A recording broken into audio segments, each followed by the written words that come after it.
السلام علیکم، welcome to my channel دلچسپ کہانیاں وتھ ایفی ویڈیو۔ آج کا ہمارا ٹاپک ہے یہ وقت بھی گزر ہی جائے گا۔ یہ کہانی بہت ہی دلچسپ ہے اگر آپ سمجھیں۔ ایک دفعہ کا ذکر ہے کہ ایک ملک میں ایک بادشاہ حکومت کرتا تھا۔ خوشحالی کے دن تھے۔ ایک دن بادشاہ کی ملاقات ایک درویش صفت بزرگ سے ہوئی۔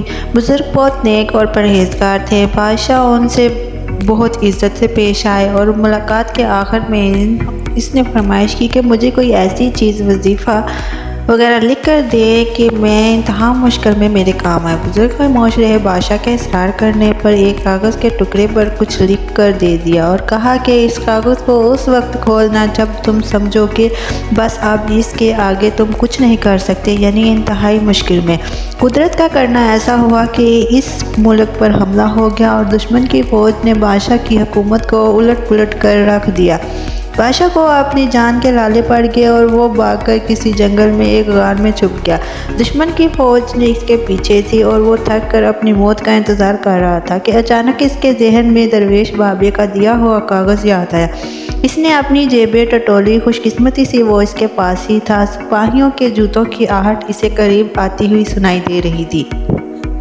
اب اس کے پاس کاغذ کھولنے کے سوا کوئی چارہ نہ تھا۔ جب اس نے وہ کاغذ کھولا تو اس پر لکھا تھا، یہ وقت بھی گزر جائے گا۔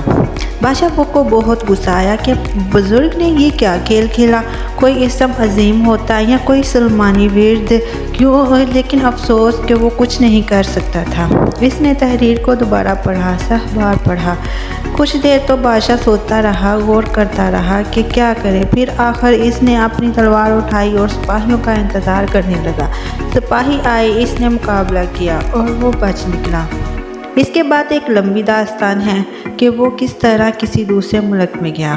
وہاں اس نے اپنی فوج کو اکٹھا کیا، اسے ہتھیار سے لیس کیا اور آخرکار ایک وقت آیا کہ اس نے اپنا ملک واپس لے لیا اور پھر اسے اپنے تخت و تاج پر جانشین ہوا۔ اس کی بہادری کے قصے دور دور تک مشہور ہو گئے اور رعایا میں اس کا خوب تذکرہ ہوا۔ اس نے دربار اور درباریوں سے باہر بھی لوگ صرف اپنے بادشاہ کو دیکھنے کے لیے آنے لگے۔ اتنا بول بالا دیکھ کر بادشاہ کے دل میں غرور پیدا ہوا اور وہ اپنی شجاعت اور سلطنت پر تھوڑا مغرور ہوا ہی تھا کہ اچانک اس کے دل میں بزرگ کا لکھا ہوا فقرہ یاد آیا کہ یہ بھی وقت گزر جائے گا۔ آئی ہوپ سو آپ کو یہ کہانی اچھی لگی ہوگی اور آپ کو اس کہانی کے پیچھے کا مقصد بھی سمجھ آیا ہوگا۔ ہمارے ساتھ جڑے رہیے دلچسپ کہانی وتھ ایفی ویڈیو کے ساتھ۔ بہت شکریہ۔ اللہ نبی وارث۔